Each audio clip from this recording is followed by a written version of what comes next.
September 19th, 1944, 7:45 hours, Hill 265, outside Arracourt, Lorraine. Through the morning mist clinging to the French countryside, 12 German Panther tanks from the 113th Panzer Brigade moved into position for what should have been a devastating ambush. Below them, 5 American Sherman tanks crossed open ground, seemingly unaware of the trap awaiting them. On paper, the outcome was certain. The Panther's long 70-75mm K-42 gun could destroy a Sherman at over 2 kilometers, while its 80mm thick, sharply sloped frontal armor was all but invulnerable to the Sherman's 75mm gun except at point-blank range. Yet within 4 hours, 8 of those 12 Panthers lay burning, while every one of Lieutenant Colonel Creighton Abrams's 5 Shermans advanced unscathed. By day's end, 49 German tanks littered the fields around Arracourt. American losses were minimal. Over the next 10 days, until September 29th, the U.S. 4th Armored Division would destroy or disable more than 200 German armored vehicles, while losing only 48 of its own. The result defied the very principles of tank warfare Germany had built its doctrine upon, proving that technical superiority alone could not overcome systematic, integrated warfare. The German counteroffensive had been born out of Hitler's personal fury at the American breakout from Normandy. In early September 1944, as Patton's Third Army raced across France, Hitler ordered an immediate counterattack to crush the American advance and restore German prestige. The newly formed 113th and 111th Panzer Brigades, supported by the veteran 11th Panzer Division, spearheaded the attack. Each brigade fielded around 90 tanks, half Panthers, half Panzer IVs, under the command of Oberst Hans von Zeckendorf and General Major Heinrich von Brüning.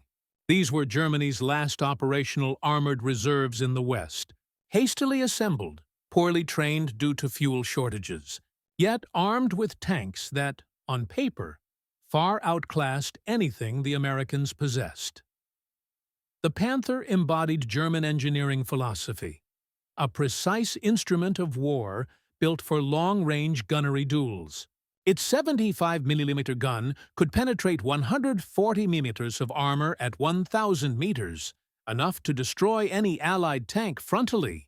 American Shermans, by contrast, seemed hopelessly outmatched. Their 75mm gun could barely penetrate 80mm of armor even at close range, and their thinner armor made them easy prey. But where the Germans emphasized technology, the Americans had developed an entirely different approach, one based on speed, coordination, and combined arms. Colonel Bruce Clark, one of the architects of U.S. armored doctrine, had written that tanks were not meant to duel other tanks. They were part of an integrated system. Tanks worked with infantry, artillery, air power, and tank destroyers as one synchronized machine. Lieutenant Colonel Creighton Abrams, commanding the 37th Tank Battalion, embodied that philosophy. A cavalryman turned tank commander, Abrams trained his men to fight with aggression, coordination, and relentless communication, never allowing German tanks to dictate the terms of engagement. When the German offensive began on September 18th, the Americans were ready. Ultra-intercepts and reconnaissance aircraft had revealed the German build-up days in advance. As the 113th Panzer Brigade advanced, they were walking into an invisible web of artillery targeting data and radio-linked observers. At 0800 hours, 15 Panthers advanced near Arracourt. They never saw what hit them. American artillery batteries had pre-registered the coordinates. Within moments, 144 guns opened fire in perfect unison, a time-on-target barrage that obliterated several tanks in seconds. Shaken survivors pushed forward, unaware that their every move was being tracked. When the Panthers finally sighted Abrams's Shermans on Hill 265, they fired first. The shells missed. The Shermans responded by firing into the ground ahead of them, kicking up clouds of dust and smoke, masking their movements. Within seconds, American artillery adjusted and dropped white phosphorus shells among the German tanks, blinding their optics and jamming their turrets with fragments and smoke. Then, from three directions, the Shermans closed in. Maneuvering through terrain the Germans hadn't reconnoitered. At ranges under 500 meters, the Sherman's rapid-firing gun and faster hydraulic turret traverse, just 15 seconds for a full rotation, compared to the Panther's manual 60, proved decisive. In one engagement, Captain William Dwight's platoon destroyed 4 Panthers in minutes. On September 20th, the Germans regrouped. Over 40 Panthers advanced under morning mist, supported by infantry. Initially, they gained ground, catching some American positions by surprise. But within minutes, the U.S. command network brought order. Radios in every tank allowed instant coordination. Artillery observers called suppressing fire. When the mist cleared, American aircraft swooped in.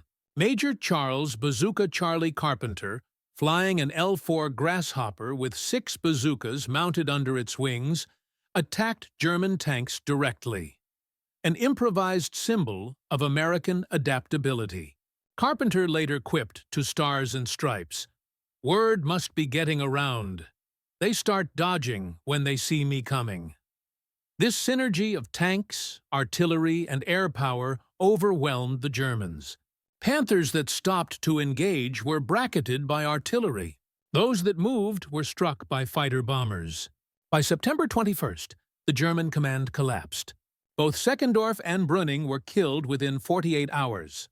Their loss paralyzed their brigades. In contrast, American doctrine encouraged initiative. When radio lines failed, subordinate officers like Captain James Leach continued the fight seamlessly, destroying dozens of tanks even without direct orders.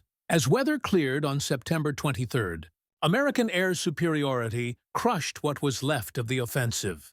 Waves of P-47 Thunderbolts delivered bombs and rockets with devastating precision. The Germans, unable to move by day, found themselves trapped under skies they no longer controlled. Their vaunted Panthers, magnificent on paper, became steel coffins, helpless against attacks from above, and the relentless precision of American artillery. One of the final engagements came on September 25th, when Captain Spencer's 7 Shermans faced 30 German tanks. Using smoke and deception, Spencer lured the enemy into confusion, then flanked them through an unscouted valley. His tanks emerged on the German flank at point-blank range, destroying 8 Panthers in just 3 minutes. By September 26th, the German offensive had broken down completely. Mechanical failures crippled more tanks than combat itself. Panthers bogged down in Lorraine's muddy fields, their complex suspension systems jammed with dirt and frozen mud. In contrast, the simpler, reliable Sherman could run for hundreds of miles and be repaired in hours. Maintenance was a hidden American superpower. The 126th Ordnance Maintenance Battalion kept over 90% of Abrams's tanks operational.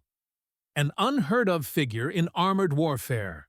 Spare parts, interchangeable components, and standardized designs meant a Sherman hit on Monday could be back in battle by Wednesday. The Germans, lacking fuel, tools, and even replacement parts, could do nothing comparable. By September 29th, General Hasso von Manteuffel arrived to salvage the situation. His last assault, launched with just 30 Panthers and a handful of infantry, met a wall of prepared defenses, pre-planned artillery, and airstrikes. By noon, it was over. 24 German tanks burned in the fields. The Battle of Arracourt was finished. Of 262 German tanks and assault guns committed, only 62 remained operational. The 113th Panzer Brigade ceased to exist. The Americans lost 48 tanks, most quickly repaired. The kill ratio stood at 3.6 to 1, a staggering reversal of what the Germans had expected. The Sherman, dismissed as mechanically mediocre, had triumphed not by brute strength, but by systems integration. The coordination of intelligence, mobility, firepower, and logistics. Post-war analysis confirmed it. Fort Knox's Armored Force Board concluded that the Panthers' superior firepower meant little against an army that refused to fight on its terms. The Shermans' reliability, crew training, and communications networks proved far more decisive. Every tank had multiple radios, enabling coordination unmatched by German units still reliant on hand signals and low-range transmitters. The U.S. Army could think, move, and fight as one, while the Germans, bound by rigid doctrine, could not adapt. Intelligence also played a silent but crucial role. Ultra-intercepts gave Patton's command knowledge of German movements before they began. Aerial reconnaissance and prisoner interrogations filled in the rest. Maintenance, logistics, and even battlefield medicine reflected the same philosophy: efficiency, systemization, and speed. American wounded reached surgery within an hour. Fuel arrived daily from the Red Ball Express. Every function of war had been industrialized, and that made the U.S. Army unstoppable. When the battle ended, the French villagers of Arracourt emerged from cellars to see fields littered with burnt Panthers. "We knew liberation was coming," the town mayor said afterward. "When we saw the German tanks burning, we knew the Americans had won." The Battle of Arracourt was more than a tactical victory. It was the moment when American industrial might, training, and doctrine proved superior to German technical brilliance. It showed that wars are not won by machines alone, but by the systems, people, and ideas that make those machines fight together.